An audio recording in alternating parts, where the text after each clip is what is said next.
தமிழன் தொலைக்காட்சி சொந்தங்களுக்கு கிறிஸ்டோபர் தாஸின் அன்பு வணக்கங்கள்.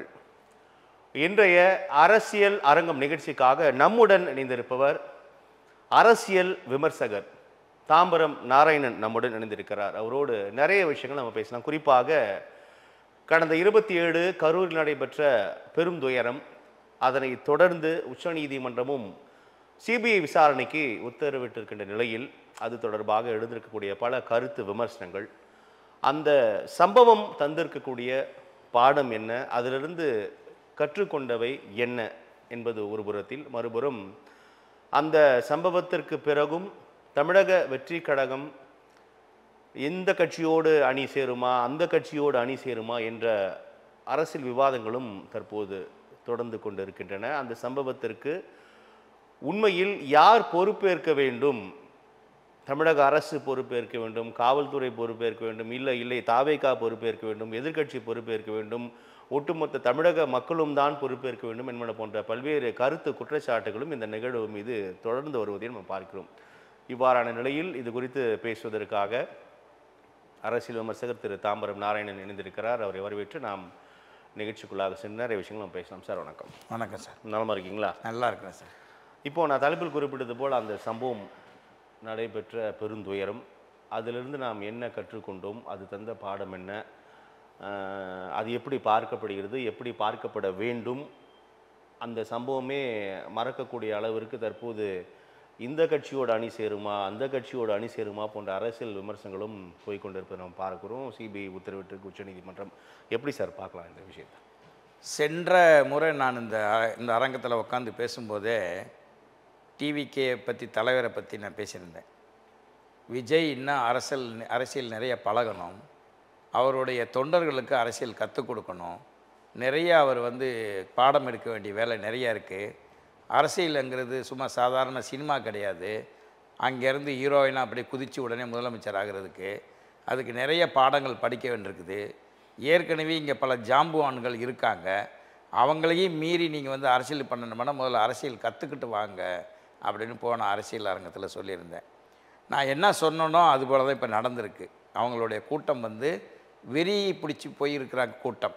ஒரு கதாநாயகனை இத்தனை நாள் ஸ்க்ரீனில் பார்த்துட்டு இப்போ அரசியல் தலைவராக வரும்போது அவரை நேரில் பார்க்குறதுக்கு உண்டான ஒரு கூட்டம், ஒரு ஸ்டாரை பார்க்குறதுக்கு இவ்வளோ நாள் மேலே இருந்து பார்த்துட்டு இருந்த ஸ்டார் பக்கத்தில் வர்றாரு, அவரை போய் பார்க்கணுங்கிற ஒரு எண்ணத்தில் இந்த இளைஞர்கள், ஒரு 50 வயசுக்குள்ளே இருக்கிறவங்களாம் நிறைய பேர், குழந்தைகள், முதியோர்கள் இப்படியெல்லாம் வரக்கூடாதுன்னு சொல்லியுமே அந்த பார்க்கக்கூடிய ஒரு காலம் அவங்கக்கிட்ட இருக்குது. அவங்களுக்கும் அரசியலை பற்றி தெரியாது, இவருக்கும் அரசியலை பற்றி தெரியவில்லை. இவர் எப்படி வழிநடத்த வேண்டும் என்று தெரிந்திருந்தால் 8:45க்கு நாமக்கல் மீட்டிங்னு சொல்லிவிட்டு 8:50க்கு சென்னை ஏர்போர்ட்லேருந்து கிளம்புறாரு பாருங்க, அது முதல் தவறு. அதுக்கப்புறம் 3 to 10 கரூர் மீட்டிங்கை சொல்லிவிட்டு 12 மணிக்கு முதல் நாள் அவங்களுடைய வலைதளங்களில் விஜய் 12 மணிக்கு கரூரில் பேசுவார் அப்படின்ட்டு போட்டு விட்டு மக்கள் எல்லாம் 10 மணிலேருந்து இங்கே கூட ஆரம்பிச்சிட்டாங்க காலையிலேருந்து. அப்போ 10,000 பேர் வருவாங்கன்னு சொல்லும்போது 10,000 பேர் 7 மணி நேரம் காத்துட்டு இருந்தால் என்னாகும்? 10,000ங்கிறது 20,000 30,000 பேர் வரலாம். அப்போ அந்த இடம் பத்தலை. இடம் பத்தலைங்கிறது இவர் காலதாமதம் பண்ணது ஒரு பிரச்சனை. இந்த மாதிரி ஒரு சூழலில் அரசியலை பற்றி பழகாதனால தான் இப்படி லேட்டு தாமதப்படுத்தி, எதனால் தாமதப்படுத்தினாருங்கிறது இனிமேல் விசாரணையில் தான் வரும். நம்ம இப்போதைக்கு கண்ணோட்டத்துக்கு அரசியலுங்கிறது ஆளுங்கட்சியை அகற்றணும்னு நீ வந்திருக்கிற, ஆளுங்கட்சியை தூக்கி எறியணும், நான் தான் அடுத்து. இப்போ முதற்கட்டமாக சொன்னதுலேருந்து எனக்கு சில கேள்விகள். சரியான நேரத்திற்கு அவர் வந்திருந்தால் இந்த உயிரிழப்புகளை தவிர்த்திருக்க முடியும். கண்டிப்பாக தவிர்த்திருக்க முடியும். அந்த தாவேகா பக்கத்தில் என்ன சொல்கிறாங்கன்னா, இதற்கு முன்னாடி திருச்சியில் பண்ணோம், நாமக்கல்ல பண்ணோம், இன்னும் 2-3 மாவட்டங்கள்லாம் நாங்கள் அப்படியான பரப்புரை பண்ணோம், அங்கெல்லாம் இந்த பிரச்சனைகள் வரல, அங்கேயும் கூட்டத்தின் காரணமாக முன்ன பின்ன தான் மக்களை நாங்கள் நெருங்க வேண்டியதாக இருந்துச்சு, அங்கெல்லாம் வராத பிரச்சனை, அப்போல்லாம் எடாத பிரச்சனை கரூரில் மட்டும் வேலுசாமிபுரத்தில் மட்டும் வந்துருச்சு அப்படின்னு சொல்கிறாங்க. எப்படி அதை புரிஞ்சுக்கலாம்? திருச்சியில் இதே சம்பவம் நடக்காமல் இருந்ததுனால நம்ம ஆண்டவனை பிரார்த்திக்கிறோம். ஏன்னா அங்கேயும் நடந்திருக்க கூடிய வாய்ப்புகள் அவ்வளவும் இருந்தது, அவ்வளோ நெருக்கடி. அவர் ஏர்போர்ட்லேருந்து அந்த பாயிண்ட்டுக்கு வர்றதுக்கு கிட்டத்தட்ட 4 hours ஆச்சு. அவர் வந்து காலதாமதப்படுத்தி தான் அங்கேயும் வந்தார். கூட்டம் அலைமோதிச்சு. அதனால தான் நான் சொல்கிறேன். கூட்டம் அலைமோதிச்சு தான் அதை சொல்கிறேன். வண்டிக்கு பின்னாடி முட்டிட்டு மோதிட்டு வந்தாங்க. வந்து அங்கே வந்து மயக்கம் அடைஞ்சிருக்கிறாங்க. அங்கேயும் பிரச்சனைகள், சாவு இல்லையே தவிர பிரச்சனைகள் நடந்தது உண்மை. அதுக்கடுத்து அங்கே அரியலூர் போகும்போது இதே ப்ராப்ளம் இருந்துச்சு. பெரம்பலூர் போகும்போது டைம் ஆயிடுச்சு, அதனால் இல்லை. அடுத்து வந்து நாமக்கல் கூட்டத்துலேயும் மயங்கி விழுந்து கிட்டத்தட்ட 10-20 பேர் ஹாஸ்பிட்டலில் கொண்டு போய் சேர்த்துருக்குறாங்க. பின்னாடி தான் அந்த மீடியாக்களெல்லாம் நமக்கு வந்து அதை வெளியே கொண்டு வந்திருக்காங்களே தவிர அந்த நேரத்தில் கொண்டு வராதனால அதுவும் நமக்கு தெரியலை. எல்லாமே காலதாமதம் வர வர என்ன ஆகுதுன்னா 12 மணிக்குன்னு சொல்லிவிட்டு 10 மணிலேருந்து கூடுறாங்க. கூட்டம் கூடிக்கிட்டே இருக்கிறாங்க. நைட்டு ஒரு 7:15 அங்கே வந்து ரீச் ஆகுறாரு. அப்போ ரீச் ஆகும்போது அங்கே வந்து தண்ணி இல்லை, சாப்பாடு கிடையாது, பிஸ்கட்டு பாக்கெட்டு கிடையாது. குழந்தைங்களை வச்சுக்கிட்டு நின்று டயர்டாயிட்டாங்க. நம்ம தமிழக அரசியல் களத்தில் பெரும்பாலும் இப்படி ஒரு பெரும் மாநாடு, பொதுக்கூட்டம், முக்கிய பிரபலமான தலைவர்கள் வரும்பொழுது முன்னதாக தொண்டர்கள் வந்து நிரம்பி வழியிறது ரொம்ப யதார்த்தமான விஷயம் தானே. நான் வர்றேன், அதுக்கு வர்றேன். அது கேட்குறேன் நான். அதுக்கு நான் வர்றேன். நான் யார் முதல்ல வந்து குறை சொல்கிறதுன்னு யார் பொறுப்பேற்றுக்கிறேன்னு சொல்ல வரும்போது ஒன்றா வர்றேன். நம்ம நோக்கம் அது டிவிகேனுடைய பொறுப்பு, முதல் பொறுப்பு அவர்கள் செய்த தவறு மிக மிக பெரிய தவறு. சரியான முறையில் வராது, காலதாமதம், குடிக்க தண்ணி இல்லை, மக்கள் கூட்டம் அலைமோதுது, இதெல்லாம் வந்து பயங்கரமான தவறு அவர் செஞ்சது. அவர் வந்தவர் கூட ஒரு 2 மணி நேரம் பைபாஸ்லேருந்து உள்ளே வர்றதுக்கு 2 ஹவர்ஸ் ஆகிருக்கு. அதில் கூட அவர் மேலே நின்றுக்கிட்டு மக்களை அங்கேயே பார்த்துருந்தாருன்னா அந்த வந்த ஜனங்க அங்கேயே அப்படியே கலைஞ்சி போயிருக்கிறதுக்கு உண்டான வாய்ப்புகள் இருக்குது. இவர் உள்ளே போய் சட்டை மூடிட்டு உள்ளே போய் உட்காந்ததுனால தான் பாயிண்டில் தான் பேசணும், பாயிண்டில் தான் மேலே ஏறணுங்கிறதுனால அந்த 2 மணி நேரம் வந்த பின்னாடி வந்த கூட்டமெல்லாம் இங்கே வந்து சேர்ந்து அலைமோதுனது காரணமே இதுதான். அவர் ஏறும்போதே மயக்கம் அடைஞ்சிட்டாங்க. இந்த வண்டியை வந்து இன்னும் பாயிண்ட்டு கொண்டு போகணுன்னு தள்ளி தள்ளி விட்டு ஃபோர்ஸ் பண்ணும்போது அவ்வளோ கூட்டமும் அப்படியே அலை அடிக்கிறது போல தான் சாயுது. அப்போவே அங்கே உள்ள மயங்க ஆரம்பிச்சிட்டாங்க, கீழே விழுக ஆரம்பிச்சிட்டாங்க. அவருக்கு தெரியாது, விஜய்க்கு தெரியாது. விஜய்க்கு தெரியுங்கிறது நம்ம பாயிண்ட் இல்லை, அவருக்கு தெரியறதுக்கு வாய்ப்பே இல்லை. அதனால் வந்து மயக்க அடைஞ்சிட்டாங்க. ஆம்புலன்ஸ் வருது, உள்ளே இருந்து தான் ஃபோன் பண்ணுறாங்க. இவங்க ஆம்புலன்ஸை, கட்சியினுடைய ஆம்புலன்ஸை 6-7 ஆம்புலன்ஸ் தெரியல அப்படின்னு சொல்கிறத எப்படி நம்ம புரிஞ்சு. விஜய்க்கு உண்மையிலே தெரியறதுக்கு வாய்ப்பு இல்லை சார். வெளியில் இல்லை, விஜய் வந்து லைட்டு போட்டால் இல்லை எடுக்க முடியாத அளவுக்கு கூட்டம் நிரம்பி வடியுது. லைட்டு ஃபோக்கஸு அப்படின்றது வந்து அவருக்கு இல்லை, அவருக்கு தெரியல. அவருடைய ஆளுங்க வந்து சொல்லியிருக்கணும். 2ஆம் கட்ட தலைவர்கள், 3ஆம் கட்ட தலைவர்கள் இருக்கிறவங்க அவருக்கு தகவல் கொடுத்துருக்கணும். பேசுகிறதுலையும் அவரை பார்க்குறதுலையும் குணமாக இருந்தாங்களே தவிர யாருமே வந்து அதனுடைய ரீச் அவருக்கு போகலை. அப்படிங்க இருக்கும்போது அவர் வந்த உடனே போலீஸுக்கு நன்றி தான் சொல்கிறாரு. நீங்கள் கவனிக்கணும், அந்த ஒரு பாயிண்டை கவனிக்கணும். வந்து மேலே ஏறினவுடனே காவல்துறை சிறப்பான ஏற்பாடு பண்ணது. அவங்க இல்லைன்னா நான் இங்கே வந்திருக்க முடியாது அப்படின்னு நன்றியை சொல்லிட்டு தான் அவருடைய ஆரம்பிக்கிறாரு. ஆரம்பித்து 3வது நிமிஷத்தில் ஒரு ஆம்புலன்ஸ் வருது. அந்த ஆம்புலன்ஸ் எதுக்காக வேண்டி வருதுன்னா உள்ளே இருக்கிறவங்க கால் பண்ணுறாங்க, அதனால் வருது. இதை வந்து குற்றமாக சொல்ல முடியாது. அப்போ இந்த ஆம்புலன்ஸ் ஏன் வருது, எதுக்கு வருது அப்படின்னு அந்த கொஸ்டின் வருது. சரி போங்கங்கிறாரு. உள்ளே இருந்தவங்க கால் பண்ணாங்களா இல்லை கால் பண்ணாமல் அது வந்துச்சா என்பதெல்லாம் இப்போ சிபிஐ விசாரணையில் வரட்டும். எங்கேயுமே நம்ம கன்ஃபியூஸ் பண்ண எங்கேயுமே சிபிஐ அது விசாரணை வரப்போது, கோர்ட் இருக்குது, அது தலையிடட்டும். இப்படிப்பட்ட காரணங்களுக்கு முதல் காரணம் டிவிகே கட்சி தலைவர், நிர்வாகிகள் எல்லாரும் காரணம். 2வது அரசுக்கு மிகப்பெரிய பொறுப்பு இருக்குது. அரசு வந்து இதை தட்டி கழிச்சிட்டு போயிட முடியாது. அதிமுக பிரதான எதிர்கட்சி தலைவர் எடப்பாடி பழனிசாமி என்ன சொல்கிறாருன்னா, இதே வேலுச்சாமிபுரத்தில் நாங்கள் ஒரு கூட்டம் நடத்துவதற்காக கேட்டபோது அது நெரிசலான இடம், குறுகலான சாலைகள், அதனால் வந்து அது பாதுகாப்பு கருதி உங்களுக்கு அந்த இடத்தில் அனுமதி தர முடியாதுன்னு காவல்துறை சொல்லுச்சு அப்படின்னு எடப்பாடி பழனிசாமி பதிவு செய்கிறார். அப்போது எங்களுக்கு மறுத்த இடத்தை தாவேக்காவிற்கு கொடுத்ததில் தான் உள்நோக்கம் ஒளிந்திருக்கிறது அப்படின்னு அவர் அரசியல் பழனிசாமி. அது அவர் வந்து எதிர்கட்சி தலைவர் அரசியல் பண்ணத்தான் செய்வார். அவருக்கு இடம் கொடுக்கலங்கிறது உண்மை, திருப்பி கொடுத்ததும் உண்மை, திருப்பி அதே இடத்துல மீட்டிங் அவருக்கு பரப்புரை நடத்தினதும் உண்மை. அவர் வழக்கறிஞர் பிரிவு செயலாளர் அதிமுக லீகல் விங்க இன்பதுரை எம்பி வந்து அதை காவல்துறையோட கடிதம்லாம் காட்டுறாரு. இல்லை, போகிற போக்குலாம் சொல்ல ஒரு 4 நாளைக்கு முன்னாடி தான் அதே இடத்துல எடப்பாடியாரை வந்து பரப்புரை பண்ணது. அது அங்கே தான், அதுக்கு முன்னாடி தரல, கோர்ட்டுக்கு போனாங்க அவங்க. அதுதான் காரணமே தவிர அதான் கொடுக்கலன்னு அதை மென்ஷன் பண்ணுறாங்க. ஒரு அனைத்து கட்சிகளை கூட்டத்தையும் கூட்டி எங்கெங்கே நடத்தலாம் அப்படின்னு ஒரு எல்லாரும் போய் விஜய் கட்சி போச்சோ இல்லை அரசியல் அங்கீகாரம் இல்லாத கட்சின்னு கூப்பிட்டுருக்க மாட்டாங்க. மற்ற கட்சியெல்லாம் போய் கலந்துக்கிட்டு சைன் பண்ணி இந்தந்த இடத்துல தான் மீட்டிங் பண்ண முடியும், பரப்புரை பண்ண முடியும்னு போட்டிருக்காங்க. அதை வச்சு தான் இவங்களுக்கு இந்த இடத்த வேணும்னு இவங்களுக்கு கேட்டிருக்காங்க, அவங்களுக்கு கொடுத்துருக்குறாங்க. அது பிரச்சனை இல்லை. அரசு வந்து போலீஸு என்ன பண்ணுச்சு, காவல்துறை என்ன பண்ணுது? காவல்துறை கை வந்து தலைவர் வந்து இப்போ முதலமைச்சர் தான், அவர் நாலேஜுக்கு போகலை, மாவட்ட நிர்வாகம் பார்த்துருக்கணும் இல்லையா? இவ்வளோ கூட்டம் 12 மணிக்கு வர்ற வேண்டிய விஜய் நைட்டு 7:15 வர்றாருன்னா கூட்டம் அலைமோது தானே. உளவுத்துறை என்னாச்சு? அந்த உளவுத்துறை ரிப்போர்ட் கொடுக்காதா? நிறைய கூட்டம் கூடிக்கிட்டே இருக்குது, இதை நம்மளால் கண்ட்ரோல் பண்ண ஆகணும் அப்படின்ட்டு இன்றைக்கி வந்து 41 பேர் உயிர் போயிடுச்சு. இன்றைக்கி வந்து பேசி என்ன பிரச்சனை? முதலமைச்சர் நைட்டோட நைட்டு அதெல்லாம் பாராட்ட வேண்டிய விஷயம். நைட்டோட நைட்டு போய் தேவையான அரசு இயந்திரங்களை முடுக்கிவிட்டு அவங்களுக்கு இங்கே ஒரு நபர் ஆணையத்தை அமைச்சு நிவாரணங்கள் அறிவித்து இரவோடு இரவாடாக அந்த உயிரிழந்தவர்களுக்கு ஆறுதல் கூறிட்டு காயம்பட்டவங்களுக்கு வந்து அங்கேருந்து பக்கத்தில் இருந்து எல்லா வேலையும் செஞ்சுட்டு வந்து மனிதாபிமான அடிப்படையில் முதலமைச்சரை கண்டிப்பாக பாராட்டி ஆகணும். முதலமைச்சர் அங்கே உடனே வந்தார். துபாயிலிருந்து துணை முதலமைச்சர் வந்து சென்றார். அருகில் உள்ள அமைச்சர் வந்தார். கரூரோட சட்டமன்ற உறுப்பினர் செந்தில் பாலாஜி வந்தார். அவர் ஏன் உடனே வந்தாங்க அப்படின்னு சில கேள்விகள் எழுப்புகிறார்கள். அது ஏன் அந்த கேள்வி எழுப்புறாங்கன்னு எனக்கு அந்த கேள்வி எழலை. அதில் நல்ல விஷயந்தான். அது முதலமைச்சர் உடனே வந்து களத்துக்கு வரலன்னா தான் ஏன் வரலன்னு கேட்கணும். வந்தது வந்து நம்ம ஏன் வந்ததுன்னு கேட்கறதில்ல, அது நம்ம அதை தவிர்த்துடலாம். இந்த கூட்டம் காவல்துறை நீங்களே குறிப்பிட்டீங்க மிகச்சரியா. உளவுத்துறை அடடா 12 மணிக்கு வரவர் 7:30 மணி 8 மணிக்கு வராரு, கூட்டம் கட்டுக்கடுக்காமல் போகுது, நிலைமை வந்து கைவிட்டு போகிறது என்பதை உளவுத்துறை அறிந்திருந்து முதலமைச்சரிடமோ அல்லது அவர் மேல் இருக்கக்கூடிய உயர் அதிகாரிகளிடமோ சொன்னார்களா இல்லையா என்பதில் ஒரு விமர்சனம் இருக்கு இல்லையா? கண்டிப்பாக விமர்சனம் இருக்கத்தான் செய்யும். இது வந்து விசாரணையில் தான் தெரிய வரும். நான் என்ன சொல்ல வர்றேன்னா, செந்தில் பாலாஜி ஏன் வந்தாருன்னா அது அரசியல் காழ்ப்புணர்ச்சி சொல்லி பேசுகிறது தான். செந்தில் பாலாஜி அலுவலகம் இந்த மீட்டிங் நடக்கிற இடத்துல இருந்து ஒரு 1/4 கிலோமீட்டரில் தான் அவர் அலுவலகம் இருக்குது. அவர் இங்கே என்ன நடக்குதுங்கிறது எல்லாருக்கும் அந்த ஆர்வம் இருக்கும். விஜய் என்ன பேசுகிறாரு என்ன பண்ணுறாருங்கிறது அலுவலகத்தில் உட்காந்து அவருடைய கட்சி அலுவலகத்தில் உட்காந்து அது கேட்டுட்டு இருக்கக்கூடிய ஆர்வம் எல்லாருக்கும் இருக்கும். அங்கே இருந்திருக்கிறாரு.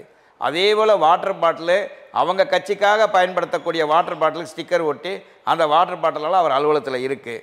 தண்ணி இல்லை மயங்குறாங்க அப்படின்னு அவருக்கு செந்தில் பாலாஜிக்கு தகவல் போகும்போது அந்த வாட்டர் பாட்டிலெல்லாம் தூக்கிட்டு கொண்டு வந்து கொடுக்குறாங்க. அதை ஒரு அரசியல் ஆக்குறாங்க. அதெல்லாம் வந்து கூட தூக்கி போடுவதை பார்க்குறோம். ஏற்றுக்கிற முடியாத ஒரு அரசியல். அது வந்து மக்களுக்கே விட்டுறலாம் அது வந்து. ஆனால் உளவுத்துறை என்னாச்சு, காவல்துறை மாவட்ட காவல்துறை என்னாச்சு, ஏன் இதை வந்து கண்டுக்கல? இப்போ உள்ளபடி அவர்களுக்கு தெரிந்திருக்க வேண்டும் அல்லவா? அவர் தெரிந்துதான் கண்டிப்பாக தெரிந்திருக்க வேண்டும். அவங்களுக்கு தெரியல அப்படின்றது ஏற்றுக்கொள்ள முடியாது. அவர் நடந்து விட்டது என்ற ஒரே காரணத்துக்காக தான் முதலமைச்சர் நைட்டோட நைட்டாக அங்கே போனாருங்கிறதா என்னுடைய ஒரு இது. இல்லைன்னா இது வந்து இவங்க இது இவ்வளோ பெரிய இஷ்யூ இல்லைன்னா அவர் அங்கே போகிறதுக்கு வாய்ப்பே இல்லை. ஏதோ தப்பு நடந்து போச்சு, காவல்துறை கோட்டை விட்டுருச்சு அப்படிங்கிறது அவருக்கு தெரியுது. அதுக்காக இவங்க கட்சிக்கு பொறுப்பு இல்லைன்னு நம்ம சொல்ல முடியாது. இவங்களுடைய தொண்டர்கள் இவரை தான் பார்க்க வர்றாங்க. பாதுகாக்க வேண்டிய விஷயம் இவருக்கு தான் இருக்குது. எல்லா கட்சியிலையும் தொண்டர் படைன்னு ஒரு படை வச்சிருக்கிறாங்க, எல்லா கட்சியிலையும் இருக்குது. இந்த சம்பவத்தின் போது நாங்கள் இருந்தோம், எங்களை கட்டாயப்படுத்தி வெளியேற்றினார்கள் அப்படின்னு அந்த தேர்தல் பிரிவு செயலாளர் ஆதவ அர்ஜுனா அதை பதிவு செய்ய இல்லை. அது எப்படி கட்டாயப்படுத்தி அவங்கள தான் நன்றி சொல்லி அவர் போலீஸ் நன்றி சொல்லி கூட்டி வந்து விட்டு சம்பவம் போது இல்லை அந்த சம்பவம் இல்லை. அது சம்பவத்தை தொடர்ந்து எங்களால் அங்கே இருக்க முடியல, அவர் வலுக்கட்டாயமாக வெளியேற்றப்பட்டோம். ஆதவ அர்ஜுனா வந்து சொல்றது ஏற்றுக்கொள்ள முடியாது. அவர் வந்து எதுக்கு சொல்லியிருக்காங்கன்னா பாதுகாப்பு கருதி நீங்கள் சென்னைக்கு போனவங்க சொல்லலை, இங்கே இருக்க வேண்டாம் அப்படின்னு தான் சொன்னாங்களே தவிர உங்களுக்கு எங்கே சார் போச்சு அக்கறை? அவங்க சொல்லட்டும், நீங்கள் கரூரில் இருக்க வேணாம், திருச்சியில் போய் இருங்க. திருச்சியில் போய் இருந்து என்ன நடக்குதுன்னு பாருங்கள்.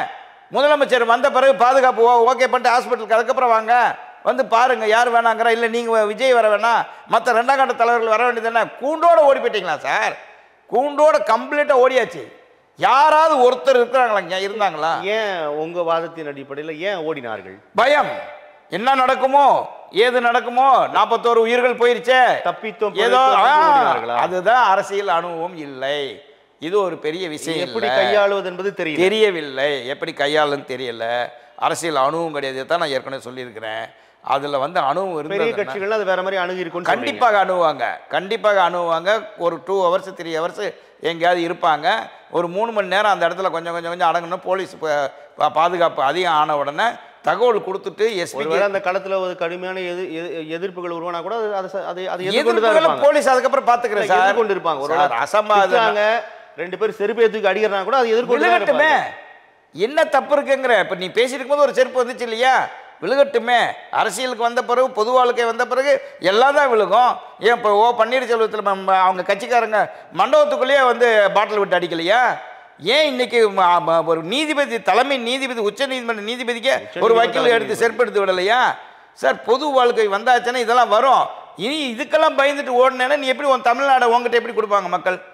தமிழ்நாடை உங்ககிட்ட முதலமைச்சர் பதவி அப்படியே கொடுத்துருவாங்களா? இது என்ன அரசு? அனுபவமின்மையோடு அச்சமும் இருக்குது. அச்சம் தான் சார் மெயின். இவங்களுக்கு தெரியல, அனுபவம் இல்லை, பயம் வந்துருச்சு. 41 உயிர் போயிடுச்சு. உள்ள போனா என்ன நடக்குமோ சொல்ல முடியாது அப்படிங்கிற பயம் ஒன்று வந்துருச்சு. ஒன்றும் பின்னி எடுக்க மாட்டாங்க. ஒரு அரசியல் கட்சி தலைவர் உள்ள வந்தால் பாதுகாப்பு அதை விட என்ன பலப்படுத்துவாங்க. கண்டிப்பாக இப்படி நடந்ததுனால அவருக்கு ஒன்று ஆயிடக்கூடாதுங்கிறது நிச்சயமா அரசு பாதுகாக்கும். அதில் ஒன்றும் மாற்று கருத்தே கிடையாது. இவர் வந்து ஆறுதல் சொல்லி அங்கே எல்லாத்தையும் பார்த்துட்டு போயிருந்தாலும் இன்னைக்கு விஜய் வந்து இன்னைக்கு இன்னமும் அரசியல் ஸ்ட்ராங்காக அவர் பண்ணியிருக்கலாம். மைனஸ், இது மைனஸ் ஆகிப்போச்சு. இதில் வந்து இன்னைக்கு வரைக்கும் 18வது நாள் இன்னைக்கு ஸ்டார்ட் ஆகிருக்கு. இது வரைக்கும் இன்னமும் போகலை. நேற்று வந்து அவங்களுக்கு ஜாமீன் கிடச்சிருச்சான். மாவட்ட செயலாளருக்கு கரூர் நீதிமன்றத்தின் மூலிமா ஜாமீன் கொடுத்துருக்காங்க.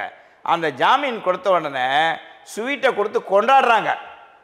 அங்கே கோர்ட்டு வளாகத்திலே வக்கீலுங்க ஒருத்தருக்கு லட்டை ஊட்டி கொண்டாடிட்டு இருக்கிறாங்க. ஒரு ஜெயிலுக்கு போயிட்டு வந்து 41 உயிர் போயிருக்கு சார். ஜெயிலுக்கு போயிட்டு வந்தது ஒரு பெரிய பிரச்சனையா? ஜாமீன் கிடைச்சது ஒரு பெரிய மேட்டரா? நீங்காட்ட போங்க, கலைஞ்சு போங்க. அதை விட்டு கொண்டாடுறாங்க. ஸ்வீட்டு ஒருத்தர் சிரிச்சுக்கிட்டு நம்ம ஜெயிச்சிட்டோம், வெற்றி அப்படின்னு நேற்று மீடியாவில் பார்க்குறேன். இதெல்லாம் வந்து நம்மளை போல ஆளுகளுக்கு பார்க்கும்போது ரொம்ப ஒரு அனுபவம் கொடூரமா இருக்கு, ரொம்ப கஷ்டமா இருக்கு. அனுபவமின்மை தான். அவங்க இன்னும் கண்டிப்பா இதைத்தான் சார் நான் அன்னைக்கே சொன்னேன். ஒரு 3 மாசமா சொல்லிட்டு இருக்கிறேன், அரசியல்னா தெரியல, அரசியலை இவர் முதல்ல கத்துக்கிறணும், இவருக்கு பின்னாடி இருக்கிறவங்களுக்கு எதுவுமே தெரியல. தாவைக்கா தரப்பு நீங்க சொல்றதை நான் சரியா புரிஞ்சுக்கிறேன். ஆனால் தாவைக்கா தரப்பில் வைக்கக்கூடிய குற்றச்சாட்டுகள் அப்படின்றது அந்த செருப்பு வீச்சு, திடீரென உள்ளே நுழைந்த ஆம்புலன்ஸுகள், இதெல்லாம் தான் ஒரு வித சந்தேகத்தை ஏற்படுத்துது. இதை மாதிரி நிறைய காரணங்களை முன் வச்சு தான் நாங்கள் வந்து உச்சநீதிமன்றத்தை அணுகினோம். உச்சநீதிமன்றமும் எங்களோட கோரிக்கையை ஏற்று தற்போது மத்திய புலனாய்வு பிரிவுக்கு இந்த வழக்கை மாற்றியிருக்கிறார்கள். எங்களுக்கு அந்த ஒரு பெரும் மகிழ்ச்சி. நீதி நிலைநாட்டப்படும். உச்ச நீதிமன்றம் தீர்ப்பு கொடுத்ததுக்குள்ள நம்ம வந்து போக வேண்டாம். இதில் நிறைய விமர்சனங்கள் இருக்குது. உச்ச நீதிமன்றம் கொடுத்த தீர்ப்பை பற்றி நிறைய விமர்சனங்கள் இருக்குது. அது பின்னாடி வரட்டும். நான் என்ன சொல்கிறேன்னா, இங்கே ஒரு அசம்பாவிதம் நடந்து போச்சு. 16 நாளாக எல்லாம் எஸ்கேப்பு. நீங்கள் வந்து சரண்டர் ஆகிருக்கணும், இல்லை வந்து மக்களை பார்த்துருக்கணும், இல்லை கைது பண்ணாதான் என்ன, கைது பண்ணி ஜெயிலுக்கு போனால் திருப்பி ஜாமீனில் வரப்போகிறீங்க. பண்ணலையே, அதான் பண்ணா என்ன தலைமறைவு இல்லை? தலைமறைவு காவல்துறை கைது செய்து இருக்க முடியும். முதலமைச்சர் நினைச்சா அம்பரம் நாராயணன் தலைமறைவு, ஆனா காவல்துறை நினைத்து உங்களை கைது செய்து இருக்கு. அதுதான் சார் அங்க காவல்துறையோட இந்த மென்மை போக்குக்கான காரணம். அதுதான் சார் அங்க இருக்கிற நான் விஷயம் சொல்றேன். இவர் விஜய் வந்து சிபிஐக்கு போயிடக்கூடாது, கோர்ட்டுக்கு போயிடக்கூடாது, இவரை வளைக்கிறதுக்கு ரெடியாக ஆள் இருக்காங்க, இவர் மேலே நடவடிக்கை எடுத்து நம்ம பெரிய ஆள் ஆக்கக்கூடாது, இதை இப்படியே விட்டுறலாம், நம்ம மேலேயும் தப்பு இருக்கு. நடந்துருச்சு. ஆமாம், காவல்துறை மேலேயும் தப்பு இருக்கு. நடக்கும் சார், சார் நடக்கும். போன முறை நான் சேர போகிறார், சிபிஐக்கு மாற்றி உத்தரவிடப்பட்டு போன முறை யோசிச்சாங்களோ அதெல்லாம் நடந்துருச்சு. போன முறை இதே அரங்கத்தில் இதே நீங்கள் தான் கேட்டீங்க, விஜய்க்கு பின்னாடி பிஜேபி இருக்குதுன்னு எப்படி சொல்கிறீங்க அப்படின்னு நீங்கள் என்கிட்ட விவாதம் வச்சீங்க. விஜய்க்கு பின்னாடி பிஜேபி எப்படி இருக்குன்னு நீங்கள் கேட்டீங்க. பிஜேபி இருக்குது இப்போ தெரிஞ்சு போச்சா? அன்னைக்கு நான் இருக்குதுன்னு சொன்னேன் உங்ககிட்ட இதே அரங்கத்தில் இந்த இடத்துல உட்காந்துக்கிட்டு.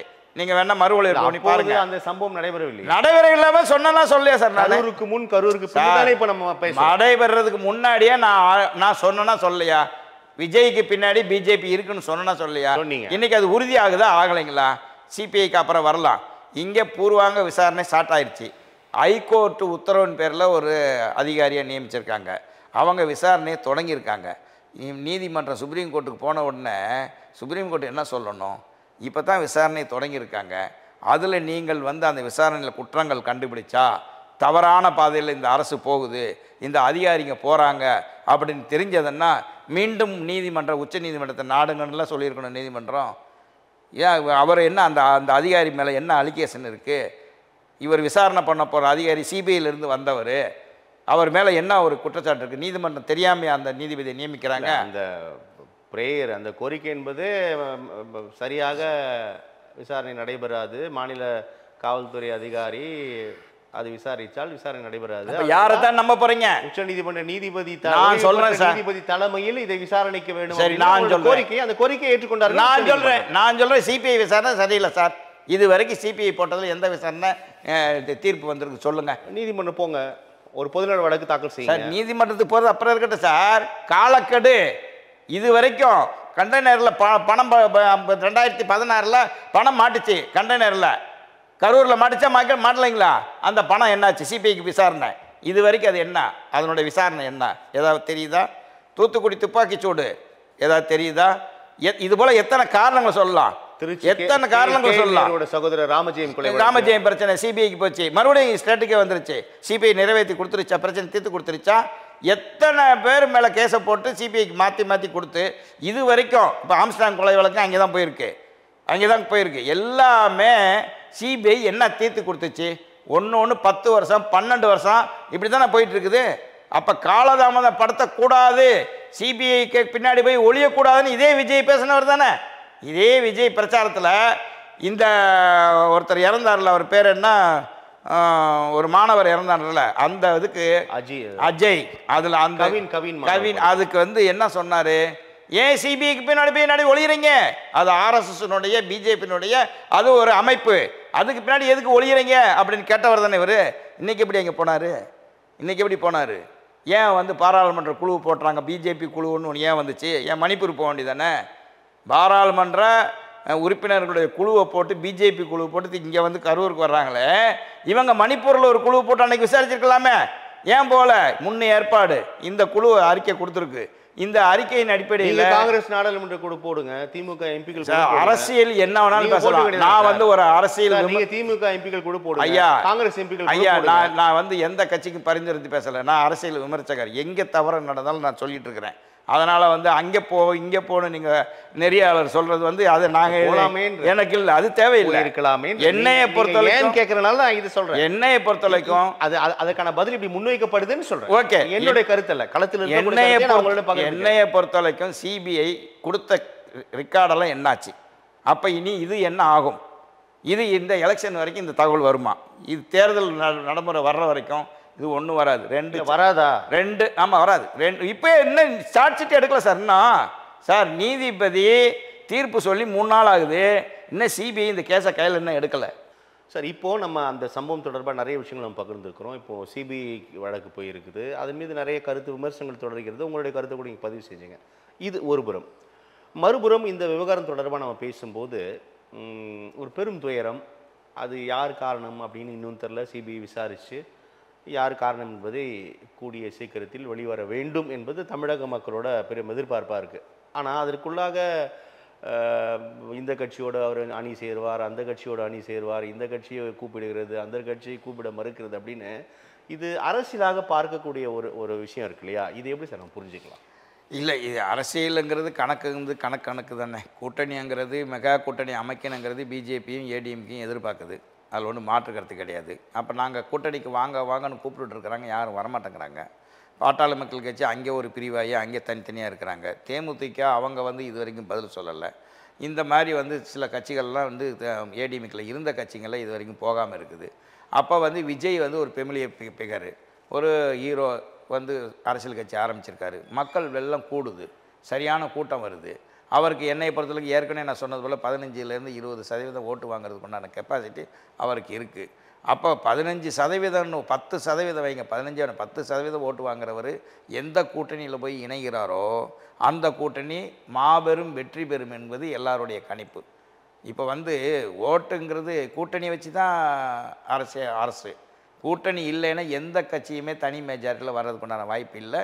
இது பலகாலமாக நம்ம பார்த்துட்ருக்குறோம், இன்றைக்கி மட்டும் இல்லை. தமிழ்நாட்டில் எந்த முறையும் கூட்டணி இல்லாமல் ஜெயிக்க முடியாது. தனிப்பட்ட முறையில் ஜெயிச்சு வரல. ஒரே ஒரு தடவை அந்த மாதிரி சாதனை படைச்சிருக்கிறாங்க புரட்சித் தலைவி ஜெயலலிதா. 2016 அவங்க தனிப்பட்ட முறையில் எந்த கூட்டணி இல்லாமல் நின்று வெற்றிகரமாக ஜெயிச்சு வந்திருக்கிறாங்க. அது ஒரு தான் சரித்திரம். அப்படி இருக்கும் பட்சத்தில் கூட்டணிங்கிறத அமைக்கிறது, இந்த ஆட்சியை அப்புறப்படுத்தணும்னு எடப்பாடி முனைகிறார். எடப்பாடி அவர்களுக்கு இது வந்து வாழ்வா சாவாங்கிற ஒரு பிரச்சனை. ஏன்னா இண்டிவிஜுவலாக இது வரைக்கும் அவர் தனிப்பட்ட முறையில் அவர் பொறுப்பு பொதுச் செயலாளர் ஆன பிறகு எங்கேயும் இன்னும் அவர் ஜெயிக்கலை.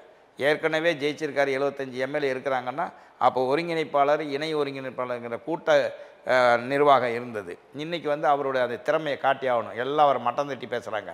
அப்போ அவர் வந்து ஏதாவது ஒன்று பண்ணி முதலமைச்சர் கட்டில் உட்காரணும்.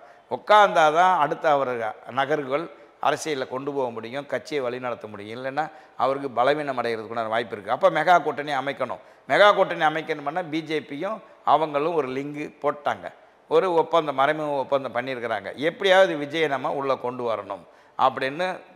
அதனால தான் விமர்சனங்கள் வந்து அவர் மேலே யாரும் வைக்காமல், இவர் விமர்சனம் 1-2 எனக்கு கொள்கை எதிரி பிஜேபின்னு சொன்னால் கூட அவங்க யாரும் அதை பற்றி பெருசாக பொருட்படுத்தாமல் இருந்தாங்க. இந்த கரூர் சம்பவம் நடந்தது அவங்களுக்கு ஒரு ப்ளஸ் பாயிண்ட் ஆகிப்போச்சு. இப்போது கரூர் சம்பவத்தில் இவர் தைரியமாக நின்றுருந்தாருன்னு வச்சுங்க, விஜய் அங்கே திருச்சியிலேயே நின்று இதை பேஸ் பண்ணியிருந்தாருன்னா இவங்க வந்து அவரை வந்து பிடிச்சிருக்க மாட்டாங்க. இவர் பயந்துட்டு வீட்டு பக்கம் ஓடி உள்ளே போய் உட்காந்த உடனே நிர்வாகிகள்லாம் ஓடி ஒளிஞ்சது. அதிமுகவுக்கு ப்ளஸ் ஆயிடுச்சுன்னு சொன்னீங்க இல்லையா, திமுகவுக்கு மைனஸ் ஆயிடுச்சோ? மைனஸ்ன்னு சொன்னால் ஒரு வெற்றி ஜெயிக்கிற இடத்துக்கு வர்றதுக்குண்டான வாய்ப்புகள் இருக்குது. இந்த 3 கட்சிகளும் ஒன்று சேர்ந்தால் கண்டிப்பாக திராவிட முன்னேற்ற கழகம் 1%-லையோ 2%-லையோ தோற்கக்கூடிய விஷயம் இதில் இருக்குது. இல்லைன்னு நம்ம சொல்லவே மறுக்கவே முடியாது. ஏன்னா விஜயகாந்த் வந்து கேப்டன் விஜயகாந்த் வந்து அரசியல் கட்சி ஆரம்பித்து 2 முறை அவர் தனியாக நின்று நாடாளுமன்ற எலெக்ஷன் எல்லாத்தையும் பார்த்து தோற்றுற பிறகு இப்போ முடிவாக 2011 ஜெயலலிதாவும் 2 பேரும் கூட்டணி வைக்கிறாங்க. பொருந்தா கூட்டணி போல் 2 தலைவர்களுமே ஒரு போல்டான தலைவர்கள், அவங்க நீடிக்க முடியாதுன்னு எல்லாருக்குமே தெரியும். ஆனால் கூட்டணின்னு வரும்போது அந்த ப்ளஸ் ஆன உடனே வெற்றி வகை சூடினார்கள். எதிர்க்கட்சி தலைவர் விஜயகாந்த் வந்து உட்கார்ந்தார், ஆளுங்கட்சியை அம்மா வந்து உட்காந்தாங்க. இது ஏன் சொல்ல வரேன்னா, இந்த ஒரு சினிமாவுடைய அந்த மோகம் இருக்கு இல்லையா, விஜயகாந்த் கூட தொண்டர்கள் வந்து ஒழுங்குபடுத்தின தொண்டர்கள், அவர்களுக்கு எல்லாமே புரியும். ஆனால் இந்த கட்சி இருக்கு இல்லையா, இன்னும் அவங்களுக்கு வந்து அரசியல் தெரியாது. Only face value. அவரை பார்க்கத்த கூட்டம் வர்றாங்க, ஓட்டு போடுவாங்க. அவரை பார்க்க கூட்டம் வர ஓட்டு போடுவாங்க. இது என்னன்னு அவங்களுக்கு தெரியாது. அவர் என்ன கொள்கை சொல்கிறாருன்னு கேட்டாலும் சொல்ல தெரியாது. இப்போ அரசியல் தெரிஞ்சானே தெரிலனானே, கொள்கை தெரிஞ்சானே தெரிலனானே, 18 வயது முடிவடைந்தால் வாக்களிக்க தகுதி பெற்றவர்கள் வாக்களிச்சுட்டு போகிறாங்க. 20% ஓட்டை எனக்கு பிடிக்கும் விஜய், நான் போட்டுட்டு போகிறேன். ஓகே போடுங்க. இப்போ அரசியல் புரிதல் போடுங்க இல்லைன்னா என்ன அப்படின்னு சொல்கிறாங்க. அதைத்தான் நான் என்ன சொல்கிறேன், போடுங்க. 15%-20% ஓட்டுங்கிறது அவருக்கு இருக்குது. அவர் முதலமைச்சர் ஆக முடியாது. தேர்தலுக்கு பிறகு தான் தெரியும். ஆமாம், முதலமைச்சர் 15 இருக்கா, 20 இருக்கா, 1 இருக்கா, 2 இருக்கா. ஓகே, தேர்தலுக்கு அப்புறமே தெரியட்டும். முதலமைச்சர் ஆகிறங்கிற கனவு வந்து தனிப்பட்ட முறையில் நிற்கும்போது இந்த முறை ஆக முடியாது. ஆனால் அணி சேர்ந்தா ஒர்க் அவுட் ஆகுன்றீங்க. அணி சேர்ந்த இவர் எப்படி முதலமைச்சர் ஆக முடியும்? அதுக்கு வாய்ப்பு இல்லை, அதுக்கு வாய்ப்பு இல்லை. இவர் எப்படி எடப்பாடி விட்டு முதலமைச்சர் பதவி விட்டுட்டு சில பல சட்டமன்ற உறுப்பினர்களை பெறலாம். ஒரு வேளை துணை முதலமைச்சர் ஆகலாம், கொடுக்கலாம். கூட்டணி ஆட்சின்னு வந்துச்சுன்னா துணை முதலமைச்சர் ஆகலாம். எடப்பாடி ஆந்திராவில் பவன் கல்யாண் அமர்ந்தது போல ஆகலாம். பிஜேபியும் அதில் வந்து கூட்டணியில் சேரலாம். 3 கட்சியும் சேர்ந்து கூட்டணி வந்துச்சு. நாகேந்திரன் ஒரு துணை முதலமைச்சர், இவர் ஒரு துணை முதலமைச்சர். அது அந்த கட்சி எடுக்கிற முடிவு. விஜய் என்ன விஜய் துணை முதலமைச்சர். இல்லை, நான் என்ன சொல்றேன், விஜய் என்ன விஜய் துணை முதலமைச்சர். அந்த கட்சியில் வேற யாரும் கிடையாது. ஆனால் பிஜேபியில் நயினார் நாகேந்திரனா, அண்ணாமலையா நிறைய பேர் இருக்காங்க. அதெல்லாம் வந்து கட்சி எடுக்கிற முடிவு.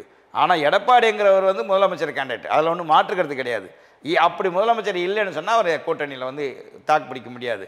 இனி போக போக 4 மாதம் இருக்குது. என்ன மாதிரி வியூகங்களை பிஜேபி அமைக்க போகுது, எப்படி இவரை வந்து வழிக்கு கொண்டு வர போகிறாங்கிறது போக போக தான் தெரியும். நாளைக்கு பிஜேபி விஜய் இவங்க சேர்ந்து பாட்டாளி மக்களுக்கு சேர்ந்து எடப்பாடியை கழட்டி விடுறதுனால கழட்டி விடலாம்.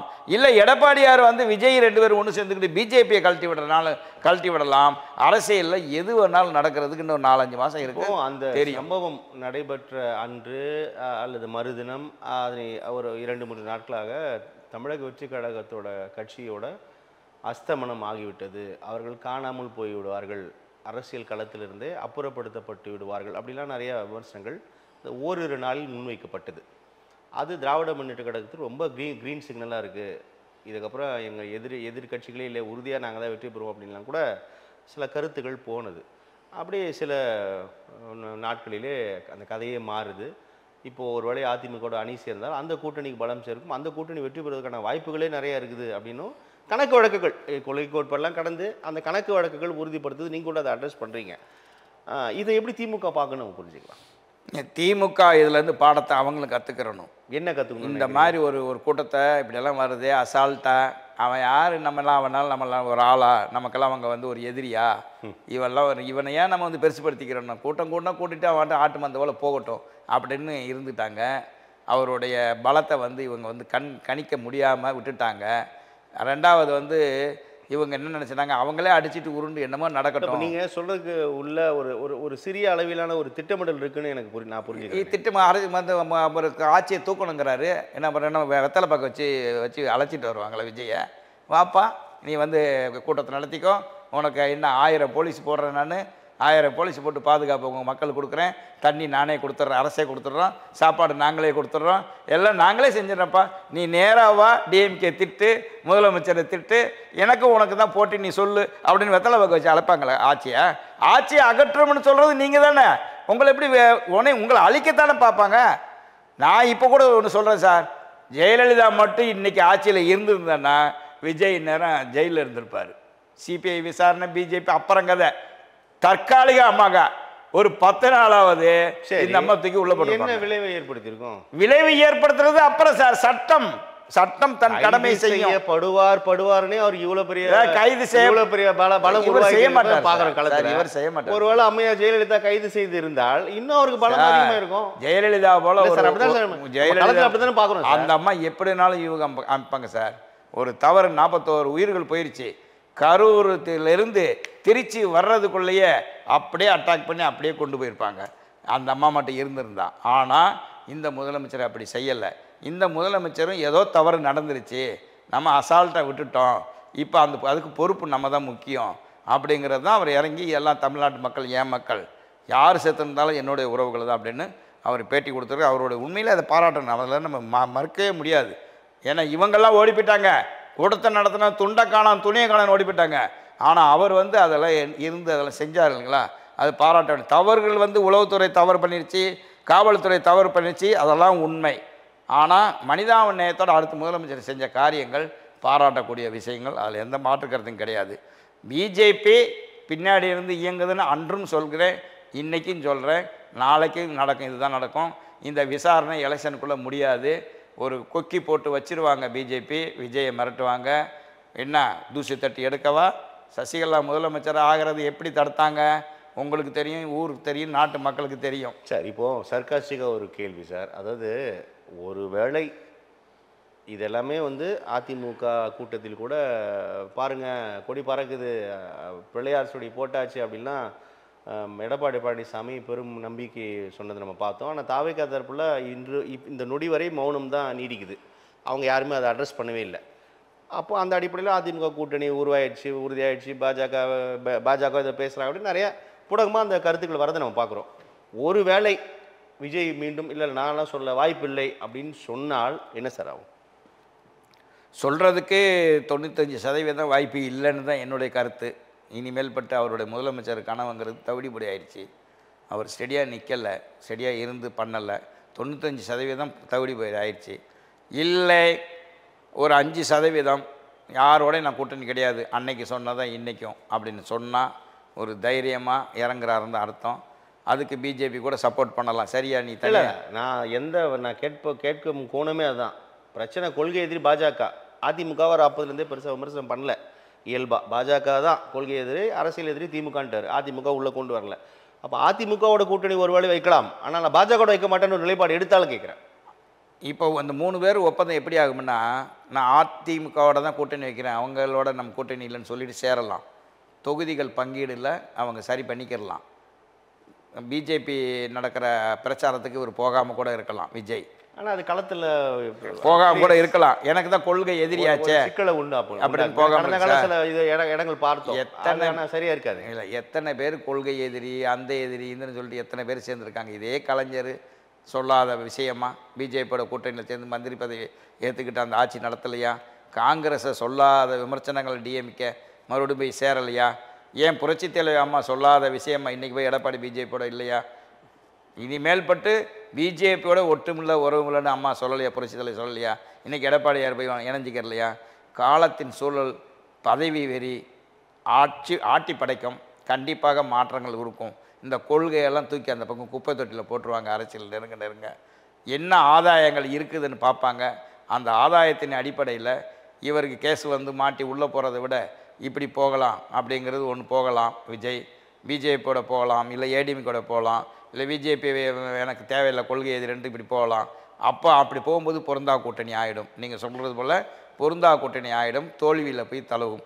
3 பேரும் ஒன்றா இணைஞ்சு எலெக்ஷனை சந்தித்தாதான் வெற்றி திமுகவை அப்புறப்படுத்த முடியுமே தவிர, இவங்க 3 பேரில் அவர் கொள்கை எதிரி, நான் அவரோட போக மாட்டேன் அப்படின்னு சொன்னாங்கன்னா கண்டிப்பாக தோற்கிறது. இப்போ நீங்கள் அதிமுகவோட பொதுக்கூட்டத்தில் அந்த கொடியோடு இருக்கிறத எடப்பாடி பழனிசாமி சொல்கிறாரு, அதனால் அதிமுக எங்களோட வந்துடும் அப்படின்னு அந்த விஷயங்கள் புரிஞ்சுக்க முடியுது. உச்ச நீதிமன்றத்தோட உத்தரவு சிபிஐக்கு மாற்றும். இதில் பாஜகவோட ரோல் எங்கே சார் இருக்குது நம்ம புரிஞ்சுக்கலாம்? சார் பாஜகவுடைய ரோல் வந்து கம்ப்ளீட்டாக அவங்க தான் சார் பின்னாடி இருந்து இது சிபிஐக்கு போகிறதுக்கு வந்து வழக்கு போட்டதே பாரதிய ஜனதா ஆளுதான் சார் கவுன்சிலரு. அவரும் ஒரு வாதி, அவரும் ஒரு புகார் சார். டிவிக்கு சிபிஐ கேட்டு வழக்கு போடல சார். அவங்க இன்னொரு பாதிக்கப்பட்டவரோட அப்பா தான் போடுறாரு. அது 3 பேர் தாவேகா ஒரு வழக்கு, போலி சார். பாஜகவும் ஒரு வழக்கு சார். அது இப்போ என்ன சோசியல் பாஜக மட்டுமே இல்லை, பாஜகவும் ஒரு புகார் தான். 3 பேர் போட்டாங்க சார். அதில் 2 பேர் டிவிக்கே, 1 பிஜேபி சார். நல்லா புரிஞ்சுக்கோங்க. அதில் ஒரு டிவிக்கேவை எடப்பாடியார் ஆளை செட் பண்ணி போட்டாங்க அப்படின்னு அந்த பொண்டாட்டியை இழந்தவர் வீட்டுக்காரர் பேட்டி கொடுத்துட்டார் சார். என்கிட்ட வீடு கொடுக்குறேன், வேலை, என் பையனுக்கு வேலை கொடுக்குறேன் அப்படின்னு என்கிட்ட கையெழுத்து கேட்டாங்க. நான் போட்டு வந்துட்டேன், இதுக்கு என்ன நடந்ததுன்னு தெரியாது, ஆனால் என்னை தயவுசெய்து ஆளை விட்டுருங்க, எனக்கு அந்த கேஸுக்கு சம்மந்தம் இல்லை அப்படின்னு கோர்ட்லேயே ஆஜராகி காணொலி மூலமாக அவர் டிவி மீடியாவில் சொல்லிட்டார். அடுத்து அந்த இன்னொரு குழந்தை செத்ததில் அந்த அம்மாவும் பேட்டி கொடுத்துருச்சு. என் வீட்டுக்காரர் என்னை விட்டு பிரிஞ்சு 9 வருஷம் ஆயிடுச்சு, எனக்கும் அவருக்கும் எந்த சம்மந்தம் இல்லை, குழந்தை என் கூட இருக்குது, எங்கள் அம்மா வீட்டில் நான் இருக்கேன், இன்றைக்கி பணத்துக்காக ஏதோ வருங்கிறதுக்காக இவர் போய் அதை பண்ணியிருக்கிறாரு அப்படிங்கிறது போல் அந்த அம்மாவும் பேட்டி கொடுத்துச்சு. ஸோ டிவிகே மூலியமாக 2 பேர் கொடுத்த கேஸ் 2 அவுட்டு. அது விசாரணையில் வரப்போகுது நாளைக்கு. ஏன் இப்படி எல்லாம் பண்ணாங்க, இது டிஎம்கே அழுத்தம் கொடுத்து இப்படி பேசுகிறாங்களா இல்லை உண்மையிலேயே பேசுகிறாங்களா அப்படின்னு நாளைக்கு விசாரணையில் வரப்போகுது. முதல்ல இப்போ கண் கூட நம்ம பார்க்குறோம். அதுதான் சொல்கிறேன், நாளைக்கு இதெல்லாம் வந்தால் சரி. இப்போ நம்ம கண் கூட பார்க்குறோம்ல, 2 பேர் பேட்டி நம்ம எல்லாரும் பார்த்துட்டோம் இல்லையா? அப்போ நம்ம அதை நம்பி தான், இப்போதைக்கு நம்ம நம்பி தான் ஆகணும். விசாரணை நாளைக்கு ஏதாவது ஒன்று. ஆமாம். அப்போ பிஜேபியினுடைய அந்த பெட்டிஷன் தான் அங்கே ஸ்ட்ராங்காக இருக்குது. அவங்க தான் சிபிஐ வேணும்னு கேட்டிருக்கிறாங்க, டிவிக்கே கேட்கல. டிவிக்கே என்ன கேட்டிருக்காங்க, இதே போல் சுப்ரீம் கோர்ட்டு தலைமையில் ஒரு ஸ்பெஷல் அதிகாரியை நியமித்து விசாரணை பண்ணுங்கள், தமிழ்நாட்டு அதிகாரிகள் இருக்கக்கூடாது அப்படின்னு தான் அவங்க கேட்டாங்க. அது ஏற்றுக்கொள்ளப்பட்டிருக்கு. கரெக்டாக அது ஏற்றுக்கொள்ளப்பட்டிருக்குது. அது நாளடைவில் தெரிய போகுது. ஆனால் இந்த சிபிஐக்கு போயிட்டா யார் சார் சிபிஐ? திருப்பி நான் அங்கே தானே வர வேண்டியிருக்குது. சிபிஐ யார்? அமலாக்கத்துறை யார்? சிபிஐ யார்? எல்லாம் அவங்க கைவசம் தான் இருக்குது. நாளைக்கு விஜய் எப்படினாலும் பயன்படுத்தலாம் சார். ஒரு சார்ட் ரெடி பண்ணிடலாம், உடனே ரிப்போர்ட் ரெடி பண்ணிடலாம். இங்கே பாரு, எங்கள் குழு இது கொடுத்துருக்குது, விசாரணையில் நீ இப்படி மாற்ற, இதெல்லாம் வந்துருக்குது, உன் மேலே தான் தப்பு, நீ கூட்டணியில் சேரையா இல்லை உன் மேலே நடவடிக்கை எடுக்கவா அப்படின்னு மறைமுகம் பேர பேசக்கூடாதுன்னு என்ன இருக்குது? பேசலாமே, தாராளமாக பேசலாமே. அதனால் வந்து நாளைக்கு எப்படினாலும் நகரலாம் சார். தைரியமாக இருக்கிற கட்சி எங்கே சார் இருக்குது? தைரியமாக பிஜேபி எதிர்க்கிற கட்சி திமுக விட்டுடுங்க. அவங்க வந்து இன்றைக்கி வரைக்கும் ஏதோ ஒரு 80% எதிர்த்துட்டு இருக்கிறாங்க. மற்ற கட்சி எந்த கட்சி சார் இருக்குது சொல்லுங்கள் பார்க்கலாம்? ராமதாஸ் 2ஆ இருக்குது, அன்புமணி பிஜேபி தமிழர் கட்சி களத்தில் தனியாக இருக்குது. அவர் தனி, என்னைக்கு தான் அவர் தனி தானே? அவர் என்னைக்கும் தனி கொள்கை. இன்றைக்கே அரசியல் கொடுத்துட்டார பேட்டியை, நான் எந்த கட்சியும் கிடையாது, கூட்டணி கிடையாது, வாய்ப்பே இல்லைன்ட்டார்ல. அது அவரை பாராட்ட வேண்டிய விஷயம் தானே.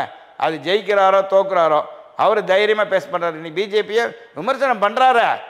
ஏன் மணிப்பூருக்கு போகல உங்கள் குழு? ஏன் அதை பண்ணல? சிபிஐ என்ன இத்தனை கேஸ் இருக்குது, என்ன பண்ணிச்சு? எனக்கு உடன்பாடு இல்லைன்னு தானே அவர் சொல்கிறாரு. அதுதானே உண்மை. அது அதில் நம்ம சீமானா நம்ம பாராட்டி தானே ஆகணும். அதில் ஒன்றும் மாற்று கருத்து கிடையாது. கண்டிப்பாக இன்னும் ஒரு 3 மாத காலத்துக்குள்ளே இது ஒரு முடிவுக்கு வந்துடும் சார். இப்போது கடந்த தேர்தலில் போட்டியிட்ட கட்சிகள் பெரும்பாலும் திமுகவோடு இருக்கிறத பார்க்குறோம். பாமக, தேமுதிக இதெல்லாம் என்ன நகர்வு நோக்கி போவாங்க நினைக்கிறீங்க சார்? இப்போ வந்து பிஜேபி, ஏன்னா இப்போ இந்த கரூர் சம்பவத்திற்கு பின்னாடி தான் இப்போ தாவேகா இந்த வருகை. அதனால தான் இப்போ கரூர் சம்பவத்திற்கு முன், கரூர் சம்பவத்திற்கு பின்னு அப்படின்னு 26 தேர்தலை நோக்கி அரசியல்களை மாறி இருக்கிறத நம்ம பார்க்குறோம். ஸோ இப்போ இது எப்படி சார்? தேமுதிகவுக்கு பொறுத்தவரைக்கும் அவங்களுக்கு ஒரு எம்பி சீட்டு சொன்ன வாக்குறுதியை ஏடிஎம்கே காப்பாற்றாதனால அவங்க கோபமாக இருக்கிறாங்க. அதனால் அவங்க ஒரு என்ன திட்டம் வச்சுருக்கிறாங்கன்னா, பிஜேபி, விஜய் கட்சி, பாட்டாளி மக்களுக்கு சேர்ந்த அன்புமணி ராமதாஸ், ஜிகே வாசன், இந்த மாதிரி கட்சிகள்லாம் ஒரு சேர்ந்து ஒரு கூட்டணி அமைச்சு நம்ம வந்து அதில் வந்து இருக்கலான்ட்டு தேமுதிக மனசில் இருக்குங்கிறது போல் தெரியுது. எடப்பாடி என்ன நினைக்கிறாருன்னா, பிஜேபியும் விஜயும் வந்துட்டால வேறு எந்த சின்ன கட்சிகளும் நமக்கு தேவையில்லை அப்படின்னு எடப்பாடியார் நினைக்கிறாரு. அது மனசில் அவர் மனசில் அது இருக்குது. இந்த கட்சிகளை சின்ன சின்ன கட்சிகளை அன்புமணி ராமதாஸ் பிஜேபியில் தான் இருக்கணும்னு அவர் ஒரு முடிவு எடுத்துட்டார். அப்போ இந்த கூட்டணி வந்து பாமாகிறது உண்மை. தேமுதிகவும் அதில் போய் ஐக்கியம் ஆயிரும், அன்புமணி ராமதாஸும் ஐக்கியம் ஆயிடுவார், ஜிகே வாசன் ஆல்ரெடி இருக்கிறாரு. இவங்கெல்லாம் சேர்த்து மெகா கூட்டணி அமைப்பாங்க. தொகுதி பங்கீடியில் பிரச்சனை வர்றதுக்குண்டான வாய்ப்புகள் நிறைய இருக்குது. இவர் நான் தான் முதலமைச்சர் வேட்பாளர்னு இவர் 150 சீட்டு நிற்கிறேன்பார். 150 தொகுதியை இவங்க விட்டு கொடுக்க மாட்டாங்க. அவங்க எல்லாரையும் ஒருங்கிணைச்சது நான் தான், இவங்களுக்கெல்லாம் கொடுக்கணும் நான் சீட்டு. விஜய்க்கு ஒரு 30-40 கொடுக்கணும், நாங்கள் ஒரு 30-40 நிற்கணும், மற்ற கட்சிகளுக்கு 10-15 கொடுக்கணும். நீ 150 நின்ட்டேன்னு நாங்கள் என்ன பண்ணுறது? கூட்டணி அமைச்சு தான். கூட்டணி ஆச்சு நீ நல்லா இருக்கணும், அடுத்து முதலமைச்சர் உட்காரணும் பண்ண நிதிஷ்குமார் போலையும் பாண்டிச்சேரி முதலமைச்சர் போலையும் நீ இருக்கணும்னு நினச்சேன்னா நாங்கள் சொல்கிறத கேளுன்னு கடைசியில் அந்த டிமாண்டு உருவாக்கி கன்ஃபார்மாக மெகா கூட்டணி அமைகிறதுக்கு கிட்டத்தட்ட நெருங்கிட்டு இருக்காங்கங்கிறது தான் சார் உண்மை. இன்றைக்கி எடப்பாடியார் சொல்லுவார் கூட்டணி ஆட்சி இல்லைன்னு, நாளைக்கு அவர் ஒத்துக்குருவார் சார். அவர் முதலமைச்சர் ஆகணும். இப்போது பாஜக அதிமுக கூட்டணி வச்ச போதே கூட்டணியில் பங்கு, ஆட்சி அதிகாரத்தில் பங்குன்ற முழக்கங்களை முன் வச்சார். அப்புறமா அது கொஞ்சம் கொஞ்சமாக இல்லைனா முன் வைக்கல, முதலமைச்சர் வேட்பாளர் வந்து அதிமுக தலைமையில் தான் இங்கே ஆட்சி அமைப்போம்லாம் சொன்னாங்க. ஆனால் இருந்தாலும் கூட அந்த கூட்டணி ஆட்சி தொடர்பாக அந்த கருத்து போயிட்டு தான் எண்ணங்கள் இருக்குது. திமுக கூட்டணி இந்த கருத்தை வந்து முன் வச்சுட்டு வரது நம்ம பார்க்குறோம், ஆட்சியில் பங்கு அதிகாரத்தில் பங்கு அப்படின்னு. ஆனால் தாவேக்கா உள்ள வர பட்சத்தில் உறுதியாக அவருக்கு வந்து தெரியல. ஆனால் ஒரு வேளை துணை முதலமைச்சர் அப்படின்ற மாதிரிலாம் அந்த பூடகமாக அந்த செய்திகள் வருதுன்னும் போது கூட்டணி மந்திரி சபை அமைக்க வாய்ப்பு இருக்குன்றீங்களா? பாஜக அப்போ தாவேக்கா கொடுக்கும்போது பாஜக உறுதியாக சண்டை போடுவாங்க. இந்த மெகா கூட்டணி அமைச்சாங்கன்னா கூட்டணி மந்திரி சபை தான் சார். மெகா கூட்டணி மாநிலத்திலே இந்த டபுள் இன்ஜின் சர்க்காரை மக்கள் எப்படி பார்ப்பாங்கன்னு நம்ம புரிஞ்சுக்கலாம். இல்லை, மக்கள் வந்து போடுவாங்க சார் ஓட்டு, கூட்டணி அமைச்சரவைக்கு போடுவாங்க சார் கண்டிப்பாக. இந்த தடவை இவ்வளோ நாள் அரசியலில் தமிழகத்தில் அந்த மாதிரி இல்லை. ஏன்னா இவங்க வந்து சீட்டு சேருங்கிறதுல அடிபட்டு போகும் சார். கண்டிப்பாக அடிபடும் போது உங்களுக்கு வந்து 150 தொகுதி நிற்கணும்னா நீ 100 தொகுதி தான் நிற்க முடியும். மீதி எல்லாம் இவங்களுக்கெல்லாம் கொடுத்தானு பிஜேபி கட்டாயம் அழுத்தம் கொடுக்கும். அழுத்தம் கொடுக்கும்போது அவர் ஒத்து வரலைன்னா இவரை வந்து எடப்பாடியாராக அவங்க கழட்டி விட்டுருவாங்க, மற்றவங்க எல்லாம் ஒன்று சேர்ந்துருவாங்க. ஸோ தோக்குறது 2 பேரும் தோப்பாங்க, அது வேறு விஷயம். அப்போ எடப்பாடியாருக்கு அடுத்த அரசியல் வாழ்க்கைங்கிறது ரொம்ப சூழல் மாறிடும். இது ஏற்கனவே இப்போ வந்து செங்கோட்டையன் வெளியில் இது பண்ணி அது ஒரு இனி இருக்க வீக்னஸ் தான் ஆகுமே தவிர இன்னொரு தடவை ஒரு முதலமைச்சராக உட்காரலைன்னா வீக்னஸ் ஆகும். அப்போ அவங்களுடைய ஆளுங்கள்லாம் என்ன சொல்லுவாங்க, அவங்க ஆளுங்க மேலே நிறைய கேஸ் இருக்குது. அப்போ எடப்பாடியாருக்கு அழுத்தம் கொடுப்பாங்க 2ஆம் கட்ட தலைவர்களாம், ஐயா கூட்டணி வந்து ஆட்சி பரவாயில்ல அப்படிங்கிறது போல வரும். அதனால் கூட்டணி ஆட்சிக்கு கண்டிப்பாக எடப்பாடியார் கடைசி நேரத்தில் சம்மதிப்பார். இல்லை அவர் சம்மதிப்பார், நான் மக்கள் சொல்கிறேன். நமக்கு ஒரு ஒரு புது தமிழக களத்தில் இது வரைக்கும் பார்த்திராதது. முதலமைச்சர் ஒரு கட்சி, துணை முதலமைச்சர் ஒரு கட்சி, அமைச்சர்கள் வெவ்வேறு கட்சி அப்படின்றதெல்லாம் பார்க்காதது இல்லையா? மக்கள் ஜனநாயகத்தில் வந்து அது ஏற்றுக்கொள்ளக்கூடியதுதான், ரொம்ப நல்ல ஒரு விஷயம் தான், ஒரு ஆரோக்கியமான அரசியலும் கூட. ஆனால் இங்கே இருக்கக்கூடிய இந்த அரசியல் களத்தில் இது எப்படி பார்க்கப்படும்? வளர்ச்சிங்கிறது இருக்குல்ல சார். பிஜேபி அன்னைக்கு வளர்ச்சி இல்லை, இன்னைக்கு வளர்ச்சி அடைஞ்சிருக்குல்ல சார். இன்றைக்கி 8% 10% ஓட்டுக்கு அவங்க வந்திருக்காங்கல்ல, அந்த ஓட்டு எங்கே போகுது? தீவிரமாக தானே அவங்களுடைய வேலைப்பாடுகள்லாம் இருக்குது. அப்போ கண்டிப்பாக அவங்க வந்து டிஎம்கேக்கு ஓட்டு போடுவாங்க, இங்கே தான் போடுவாங்க. அப்போ ஏடிஎம்கே ஓட்டுன்னு ஒரு 20% இருக்குன்னு வச்சுங்க, அது எங்கே போகும்? இங்கே தான் வரும்.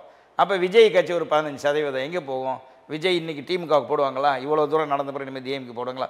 கண்டிப்பாக ஒருத்தருக்கு மேலே கோவங்கள் குறைகள் இருந்தாலும் ஓட்டு போடுறதுலாம் விழுந்துடும் சார். விழுகும்போது இவங்க வெற்றி அடையறதுக்குண்டான வாய்ப்புகள் நிறையா இருக்குது சார். மெகா கூட்டணிங்கிறது இவங்க தான் வருவாங்க. தேமுதிக, பாட்டாளி மக்கள் கட்சி, ஜிகே வாசன் கட்சி, பிஜேபி, விஜய், ஏடிஎம்கே, இன்னும் ஜான் பாண்டியன், புரட்சி பாரதம், சின்ன சின்ன கட்சிகள், இந்த மாதிரி கட்சிகள்லாம் இருக்குது. எல்லாம் ஒன்று சேர்ந்தாங்கன்னா எப்படி டிஎம்கே மெகா கூட்டணி அப்போ இருக்கோ அதே மெகா கூட்டணி இவங்க உருவாகிறதுக்குண்டான வாய்ப்புகள் இன்னொரு 3 மாத காலத்தில் உருவாகிறதுக்கான வாய்ப்புகள் அத்தனை. தொகுதி பங்கீடில் நீங்கள் சொல்கிற மாதிரி பெரிய இழுபறி இருக்குது சார். ஆனால் காம்ப்ரமைசன் ஆயிடும் சார், காம்ப்ரமைசன் ஆகிடும். விட்டா போச்சு, மறுபடியும் டிஎம்கே 5 வருஷம் உட்காந்துரும்.